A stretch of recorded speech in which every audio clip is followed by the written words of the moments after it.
అదే RTV app వార్తల్ని క్షణాల్లో చదివే అవకాశం ఉంటుంది. ఒక న్యూస్ పేపర్, ఒక టెలివిజన్ ఛానల్ మీ చేతుల్లో ఎప్పుడూ ఉంటాయి. రాజశేఖర రెడ్డి గారు లేని లోటు ఈ సమాజం గమనిస్తుంది, సమాజం చర్చించుకుంటుంది.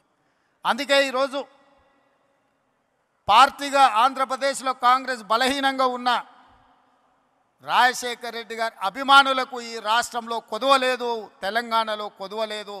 ఈరోజు అక్కడైనా ఇక్కడైనా లక్షలాదిగా వైఎస్ఆర్ అభిమానులు ఉన్నారు అని అంటే వారు బలమైన ముద్ర మనకు వారు ఇచ్చిండ్రు.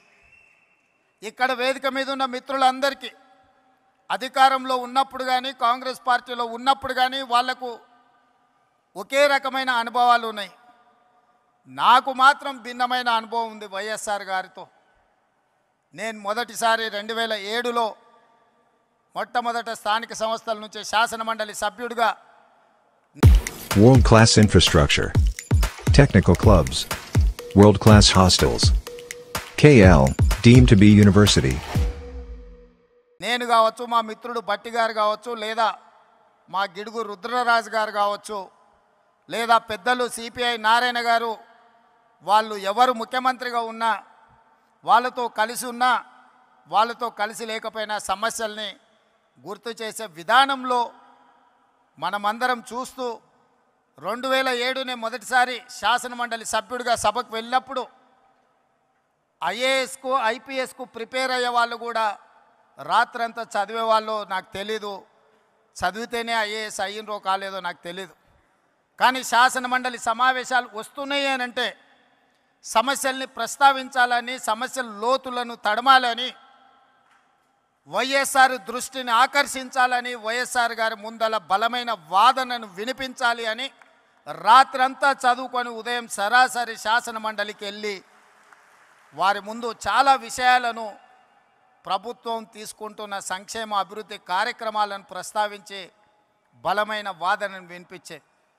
అదే కాదు 2009లో మళ్ళీ వైఎస్ఆర్ గారు రెండోసారి ముఖ్యమంత్రి అయినప్పుడు నేను మొదటిసారి శాసనసభ్యుడిగా ఎన్నికైన అదే విధానాన్ని కొనసాగిస్తూ మొట్టమొదటి బడ్జెట్ సమావేశాలలో వైఎస్ఆర్ గారు బడ్జెట్ను ప్రవేశపెట్టిన తర్వాత ప్రధాన ప్రతిపక్ష పార్టీ నుంచి దాదాపుగా 40 నిమిషాలు ఏకధాటిగా అంశాలను ప్రస్తావించినప్పుడు మధ్య మధ్యలో ముఖ్యమంత్రిగా పిల్లవాడని కాకుండా ప్రోత్సహించాలన్న ఆలోచనతోని నేను లేవనెత్తిన అంశాలకు డాక్టర్ వైఎస్ రాజశేఖర రెడ్డి గారు లేచి సమాధానం ఇచ్చేవాళ్ళు.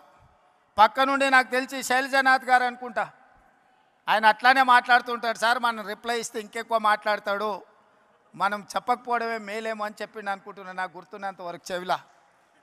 కానీ వైఎస్ఆర్ గారు ఏమన్నారంటే, కొత్తగా సభలోకి వచ్చిన సభ్యులు అవగాహనతో మాట్లాడుతున్నప్పుడు మనం సమాధానం ఇవ్వడం ద్వారా వాళ్ళని ప్రోత్సహించాలి, తద్వారా నాయకత్వం బలపడుతుంది అని చెప్పి వైఎస్ఆర్ గారు ఆనాడు మాట్లాడినరు.